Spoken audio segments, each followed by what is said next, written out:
Hello and welcome to LIGHTCAST webinars. Really excited to have you with us today. Thank you for joining us.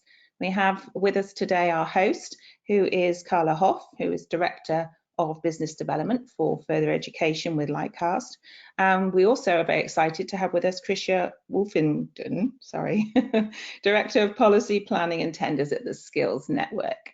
If you have any questions during the course of the webinar, please put them in the questions box on your control panel, and we'll endeavour to get back to those at the end of the presentation. If not, we will follow up in the follow-up email as well. You will be getting the recording and slides sent to you, so keep your eyes open for that.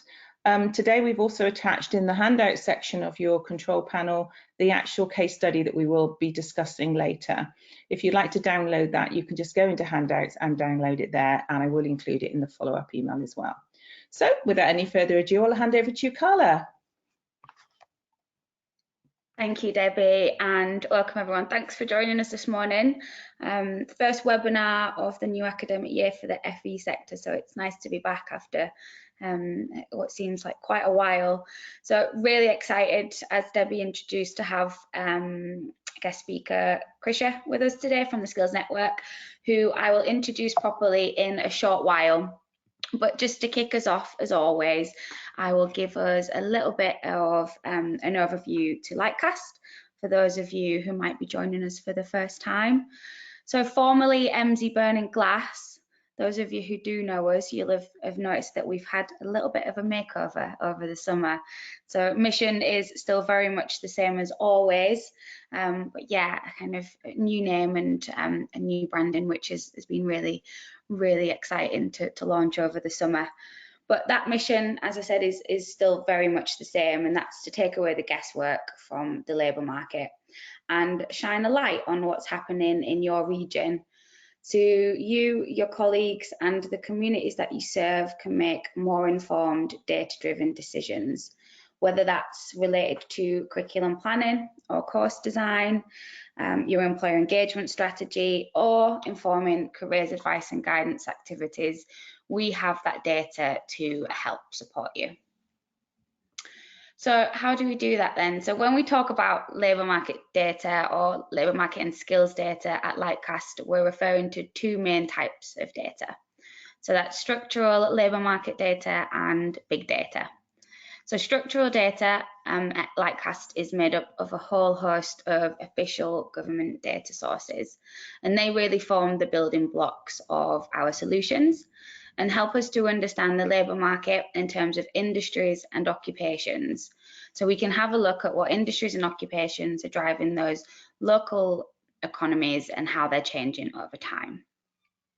The big data, or job postings as we more commonly know it at LIGHTCAST, gives us a much more detailed real-time overview of what employers are actually seeking through their recruitment activity. So this gives us really detailed insights on things like job roles, skills and employers within a region that are kind of driving that hiring activity.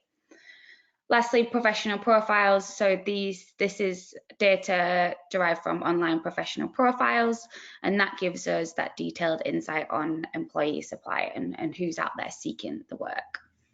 So this hybrid of data is really critical to helping us unpick what's going on in our local labour markets that we serve, and really sets us apart from any other data provider out there. We package these in a range of intuitive, user-friendly software and custom consulting solutions. So software, API or Snowflake, and also that custom consulting and applied research solution that allows us to share the data that can support you in making more informed decisions relating to the work that you do. So just to kick off then, I wanted to give a bit of context to what we'll talk about today and give a quick roundup of sector press as we begin the new academic year. So pretty busy start in FE as always, as we see the implementation of the Skills for Jobs bill really start to take shape. So we've got national rollout of the LSIP, so the local skills improvement plans. And as part of this, we've recently seen the DFE announce that strategic development funding allocations. So we've got the delivery partner groups with their sector or technology focuses in each area. And we're really seeing these mainly being led by chambers of commerce. So they were leading each of the groups, and the providers having secured their funding, it's now time for them to look at how they reshape the teaching and training provision in line with those local employer needs, which is really the focus of those LSIPs. As full inspections resumed from the start of the academic year, we're seeing the introduction of that new accountability agreement, which is now in place. So this is taking shape as an enhanced Ofsted inspection process that will validate the effectiveness of how education providers are meeting local skills needs. So again, kind of echoes what the Skills for Jobs Bill is all about. And that sits alongside that continued focus of the 3 I's, so the curriculum intent, the impact and implementation. So providers are under increasing pressure to kind of show curriculum intent, but also then the effectiveness of how providers are meeting local economy and employer needs. In regards to funding reforms, we're seeing a bit of a shift in adult funding qualifications being moved into new funding bands, and these are having a higher weighting on what's been called priority provision. And then also seeing a move to AUB allocations awarded on a more needs-based approach. So really a summary there, and there's a lot more detail on this from Simon Ashworth in the most recent Hot Topics webinar, and that's on the AELP members website if people have access to that. But really good kind of detailed overview of those funding reforms there. As we think about skills boot camps, the Wave 3 procurement round is in progress, and we are due to see the findings of Ofsted's review on the effectiveness of these in early autumn, so that's kind of imminent at the minute. And although there hasn't been an official decision on how boot camps will be inspected as of yet, we're kind of hearing that that's expected to sit within those Ofsted inspections as well. So things to look out for if you're a provider who is thinking about delivering these or are kind of in the process. And then lastly, kind of again, one of the topics that we'll cover today, we saw the Department for Education Careers Guidance and Access for Education Trainers Providers document, bit of a mouthful, amended at the beginning of September. So that basically was an update to say that it's now a legal requirement for all pupils in state-funded secondary education to have access to independent careers advice. And that independent careers advice has to include information on the technical and vocational options available to them, as well as the academic. So that really kind of follows on from the amendment to the skills bill back in February, where we saw the Baker clause made legally enforceable. So lots going on, and lots that really good detailed labour market and skills data can support with. So that brings us nicely on to introducing my guest speaker now. So really, really, really pleased to have with us Krysia Wooffinden today. Krysia is the Director of Policy, Planning and Tenders at the Skills Network. Good morning, Krysia. Hi, Carla, you all right? Good, thank you. So a little bit of an introduction to the Skills Network. So since its establishment in 2009, the Skills Network has become one of the leading online and skills training providers in the UK. With a mission to enrich lives through learning, the Skills Network combines the power of training, skills and pedagogy with the use of innovative technology. Equal, which is their cloud-based learning management system, has to date supported more than 1.6 million learners to develop lifelong learning and skills. So really nice to have such a great leading skills provider with us on the webinar today.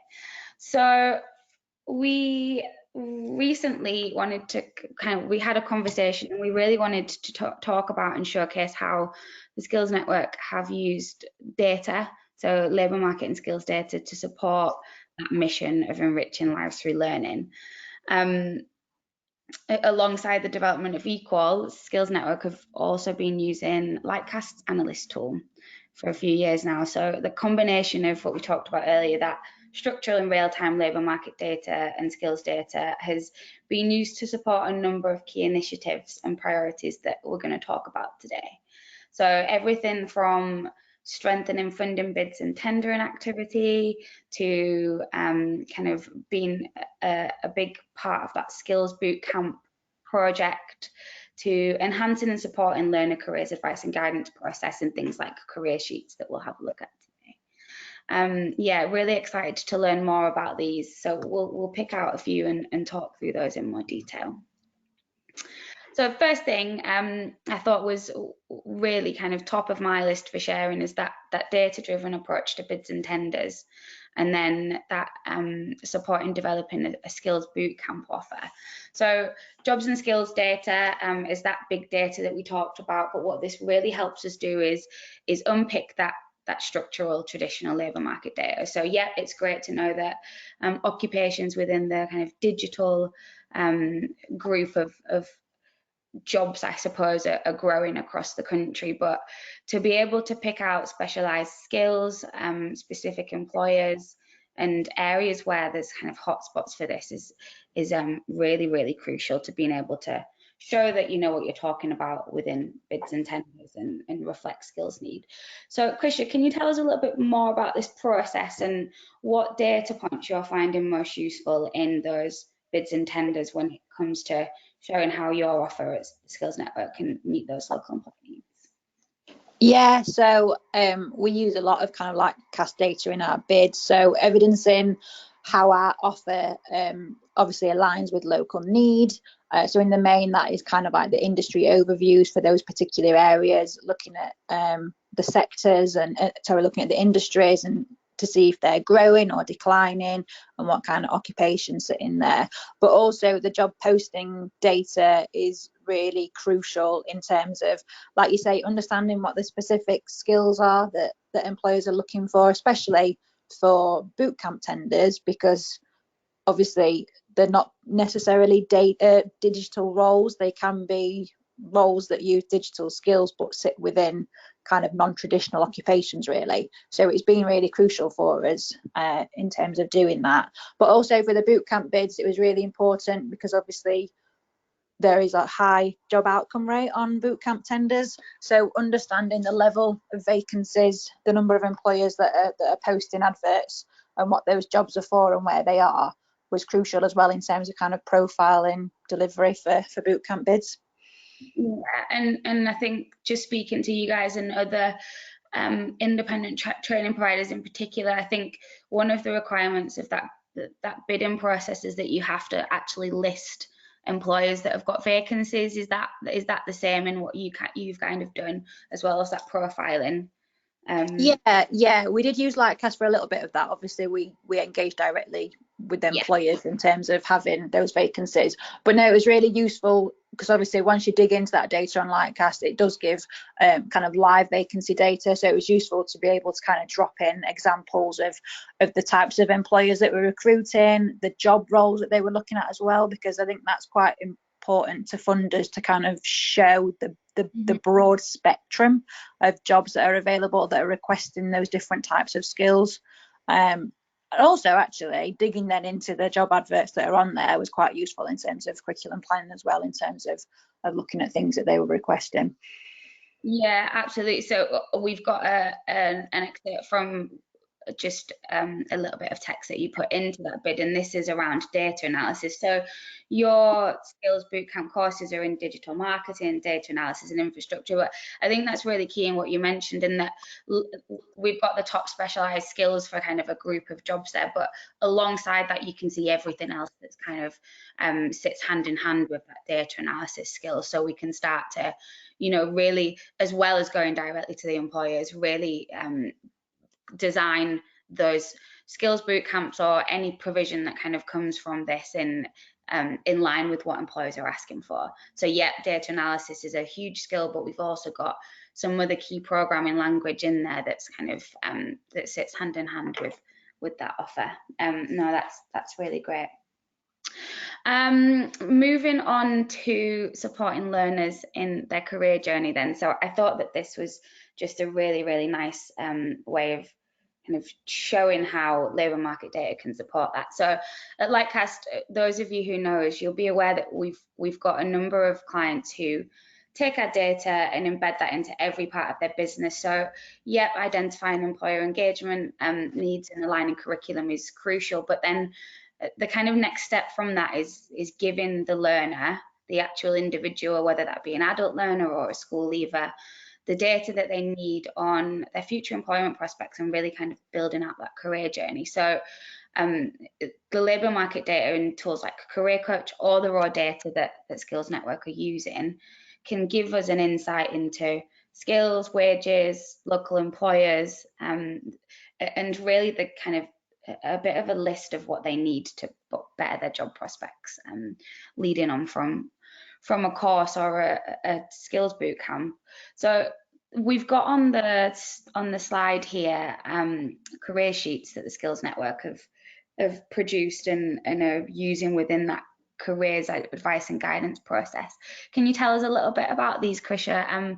What kind of was the driver for these and how you're using them for learners? Yeah, so obviously the Skills Network is a national training provider and we deliver online, so we're not in localities.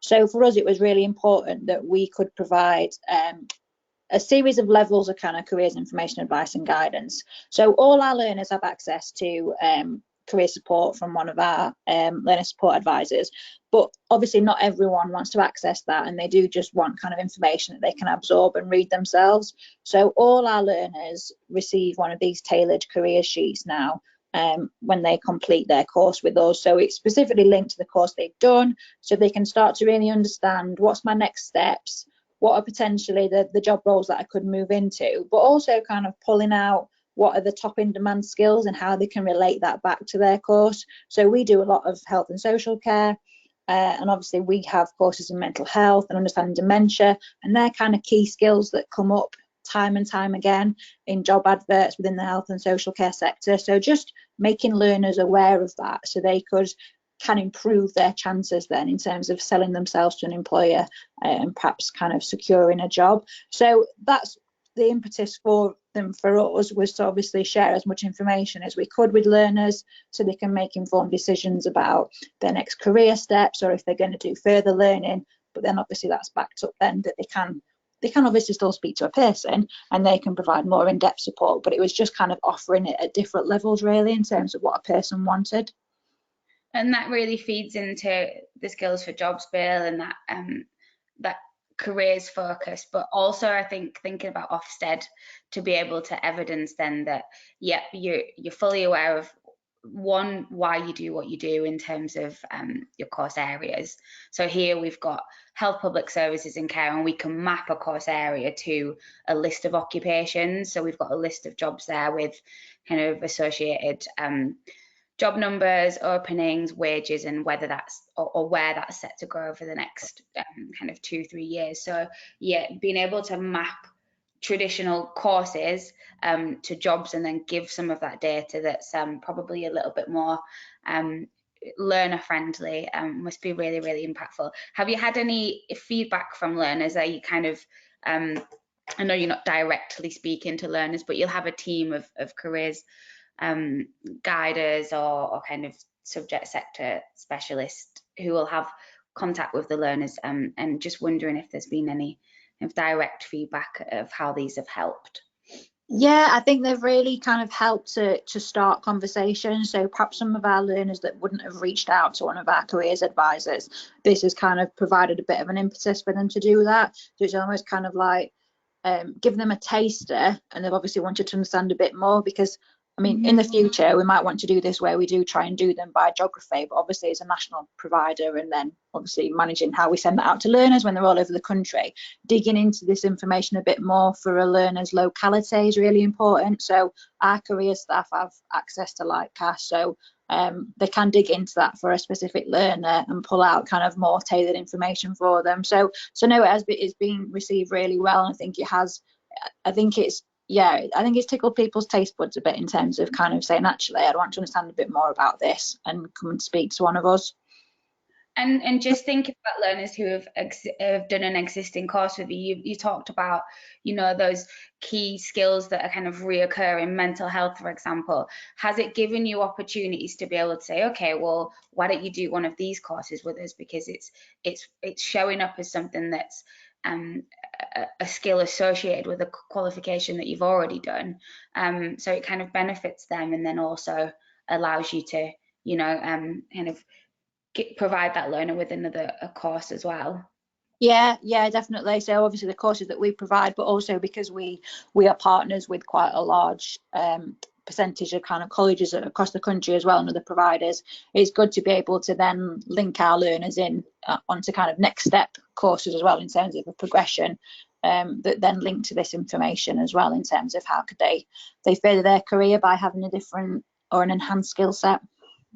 No, it's great. And kind of not seen this from an independent training provider before, so I just thought it was really nice to share. You've also incorporated labour market data into internal newsletters, so just keen to, I think that's a brilliant idea, but keen to know what kind of data that you're sharing with them, and what are they finding useful, interesting, and what was the driver for doing this? Yeah, so for our internal newsletter piece of work, we kind of combine LIGHTCAST with lots of other data. So we kind of pick topics. So we might kind of focus on a particular industry. So it might be a focus on digital, or it might be a focus on employment, or kind of the age of learners, or kind of some aspects of the economy. We've done one on sustainability. So really it was to share LMI with the wider business, because we want to embed LMI into our business, and for people to be empowered to kind of look at LMI to make informed decisions. So the more that we can share with the broader staff base, the more we wanted to kind of trigger innovative ideas, potential solutions to kind of skills gaps, or ideas about how we could innovatively support different types of learners, and how our offer could kind of flex to do that. So that's why we kind of started doing that on an internal basis. It was more to kind of to plant those seeds of innovation amongst the staff, and really kind of to use LMI in that evidence-based way to drive what we do. It then links into kind of our curriculum validation process that we have. There's a lot of kind of hoops that people have to jump through in terms of evidence and demand for courses, if they're going to do a new one, or if we're developing new content. So kind of making sure that staff are aware of what LMI is available through LIGHTCAST, but then also through other sources, just helps them to build that evidence base. Yeah, so when people come with a new idea kind of for a product, they've done the research, they know where the hotspots are across the country, they know where there's potential funding, they know what skills and employers kind of fit into that demand. So yeah, you've got that intent piece there, I suppose, haven't you? Yeah. Last thing that I wanted to just share with attendees today is the skills gap trend report. So you guys have been using this data to produce regular reports on skills trends. So really good work internally. It's feeding into bids, tenders, that careers advice and guidance of your individual learners. But we've seen the skills and employment trend report in 2020, which was highlighting the most in-demand skills by employers across the UK. And then we saw a skills gap trend report in 2021, which was so impressive at the time of the pandemic. It really kind of pulled out key trends of the labour market during and following COVID. We saw top 10 most in-demand hard and soft skills, how they changed across the UK. The most in-demand occupations within each region. So again, just showing how skills needs are different from region to region, and no region's the same in terms of that industry and occupation makeup. And then some of the skills needs for that newly emerging green economy. What was the aim of the report? I'm really interested it's obviously you putting this out free for your consumers. So yeah, just kind of interested to know the thought process and the driver for that. Yeah, so obviously we're a training provider, but we are also an edtech company and a content creator. So we do work quite closely with the sector, not only delivering training, but obviously helping to develop new courses and develop the content for that. So we were really keen, and we do this on quite a lot of ways in terms of collaborating with the wider sector. So for us, we want to share new content that we've got. Obviously, it's available for other providers to buy our content, and if we are looking at new content and new stuff, we want that to be available. So this was just kind of a follow-on from that, really, in terms of sharing our knowledge and understanding, and obviously from the data that was in LIGHTCAST, just to the wider sector, so that they had a good feel for, again, what skills gaps are there, what's growing, what's declining, what's kind of coming in the future, to kind of help them with their recruitment, business to business activity, content, curriculum development.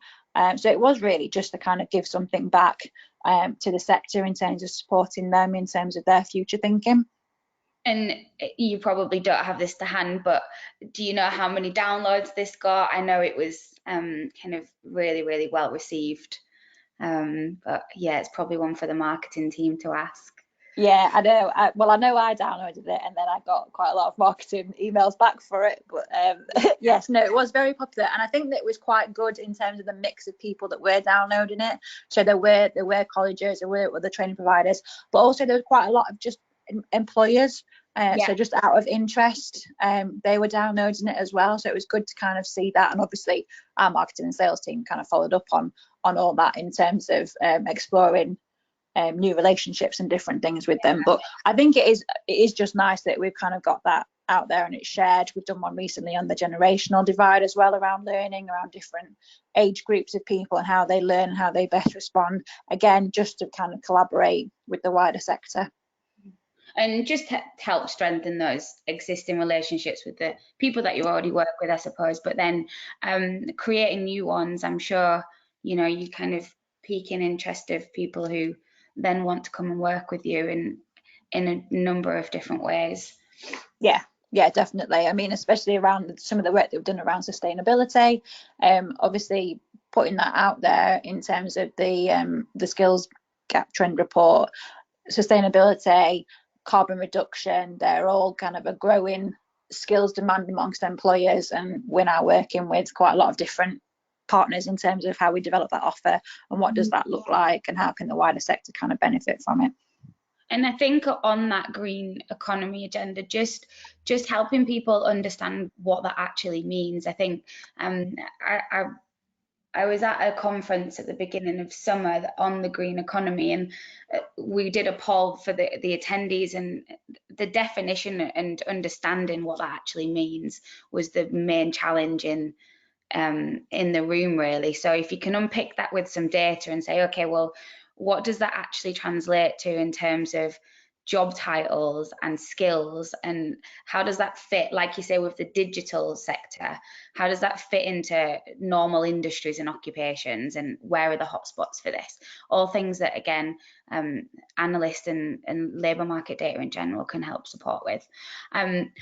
Great. Well, that brings us to the kind of close of the webinar. So Debbie, I'm going to ask if there's been any questions, but really, really useful kind of insight into how Skills Network are using labour market data in a few of those key sector policy pieces. And yeah, I hope you found that useful and kind of insightful in future planning and thinking. Debbie, do we have any questions? No, we don't have any questions, but I must say it was a really interesting webinar. That was really good. Thank you. So you, as Debbie said at the beginning of the webinar, you will receive the follow-up slides and webinar recording via email. The case study is available to download in the box at the side. And then just to recap on a couple of recent webinars that kind of fit into the themes that we've talked about today. So our account director for community and government, Lester Biddle, had a really interesting chat with Sam Donaldson of Perspective Economics just last week. So that was around cybersecurity skills in the UK in a recent report that they've launched. And then on the theme of career pathways, At the beginning of summer, our account director for FE, Alex Kennedy, had Ben Knox, assistant principal for Western College, on a webinar just unpicking how they've used labour market data to help students understand future career pathways. So 2 really good webinars that you can get on our YouTube channel. And then we have an AI webinar tomorrow at 2 p.m. So if you head to our website on the webinar section, you'll be able to sign up there. So that's all for today. Thank you very much for joining us once again. Email addresses for Krysia and I are on the screen, so do get in touch with any questions, comments, or anything else that you'd like to chat about. And we'd love to hear from you and explore how we might be able to help from both sides. So reach out to Krysia and reach out to me if you want to find out more. Thank you very much and have a lovely Wednesday. Thank you. Bye-bye.